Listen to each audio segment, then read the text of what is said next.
Եկեք այսօր էլ միասին պատրաստենք ձմռան ամենասիրելի, համեղ եւ ախորժելի պահածոներից մեկը։ Պատրաստում ենք ախորժակ ավանդական տարբերակով, անչափ համեղ եւ հյութեղ է ստացվում այս տարբերակով։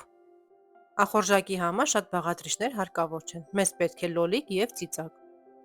Լոլիկը լավ լվանում ենք, որից հետո կտրատում ենք միանգամից բլենդերի տարայի մեջ, կարող եք նաեւ մսաղացով անցկացնել։ Ցանկության դեպքում կարող եք կեղևազրկել, ես ամբողջը չեմ կեղևազրկել, որը որ հնարավոր է եղել կեղևը հեռացնել, հեռացրել եմ, որը ոչ, այդպես էլ հենց թողել եմ։ Բլենդած լոլիկի կեղևը եփվելուց հետո չի զգացվում, իսկ աղացած լոլիկինը մի փոքր զգացվում է։ Այսպես ամբողջը մաքրում ենք բլենդերում եւ լցնում ենք կաթսայի մեջ։ Հարգելիներս, բաղադրիչները եւ հստակ քանակը գրված կլինի նկարագրության բաժնում։ Իմ բաղադրատոմսը մեծ չափաբաժնով է, ես հենց այդպես էլ կգրեմ նկարագրության բաժնում, իսկ դուք եթե ցանկություն եք կարող եք բաղադրիչները կիսել եւ կես չափաբաժնով պատրաստել։ Կաթսան պետք է վերցնենք մի փոքր մեծ չափերի, որպեսզի բոլոր բաղադրիչները տեղավորվեն մեջը։ Միացնում ենք կրակը եւ թողնում ենք եփվի։ Այդ ընթացքում պատրաստում ենք նաեւ ծիծակը։ Ծիծակը լվանալուց հետո հեռացնում եմ պոչի հատվածները եւ մեջտեղից ճեղք ենք բացում, որպեսզի հյութը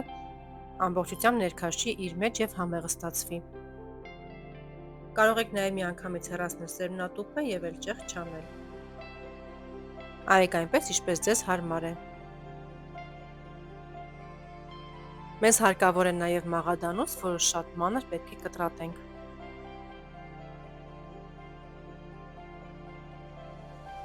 Հենց միանգամից մաղադանոցի վրա էլ ճզմում եմ 1-ից 2 գլուխ սխտորը։ Կարող եք նաև շատ մանր կտրատել, արեք այնպես, ինչպես հարմար եք գտնում։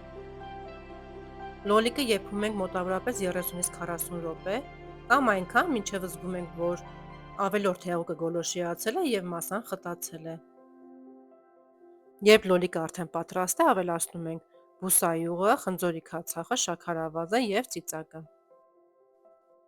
Լավ խառնում ենք եւ թողնում ենք եփվի 15 րոպե։ Հաշվում ենք ժամանակը եռալուց հետո։ Հարգելիներս, իմ ալիքում կա նաեւ պահածոների փլեյլիստ, որի հղումը կթողնեմ նկարագրության բաժնում։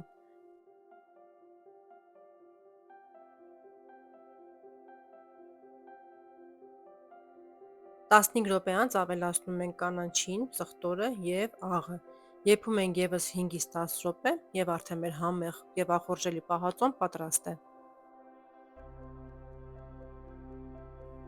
Աղը քիչ-քիչ եմ ավելացրել, ընդհանուր լցրել եմ 5 ճաշի քթալ։ Դուք անպայման ընթացքում ստուգեք, նոր ավելացրեք, որպեսզի աղի չստացվի։ Քանի որ աղի որակը շատ տարբեր է։ Միգուցե ավել կամ պակաս պետք լինի։ Ընթացքում անդադ ստուգեք։ Տարաները պետք է նախօրոք լավ լվանանք եւ ստերիլիզացնենք։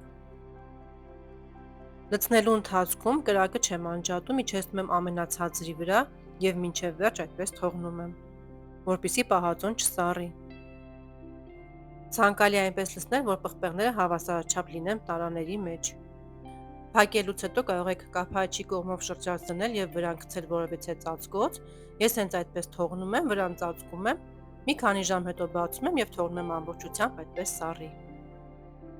Ահա արդեն պատրաստ է մեր համեղ, բուրավետ եւ կծու ախորժակը։ Հուսով եմ հավանեցիք այսօրվա իմ պատրաստած բաղադրատոմսը։ Դուք էլ պատրաստեք եւ գրեք մեկնաբանության բաժնում ձեր կարծիքը։ Հետաքրքիր է իմանալ դուք ինչպես եք պատրաստում ախորժակը, գրեք ներքևում։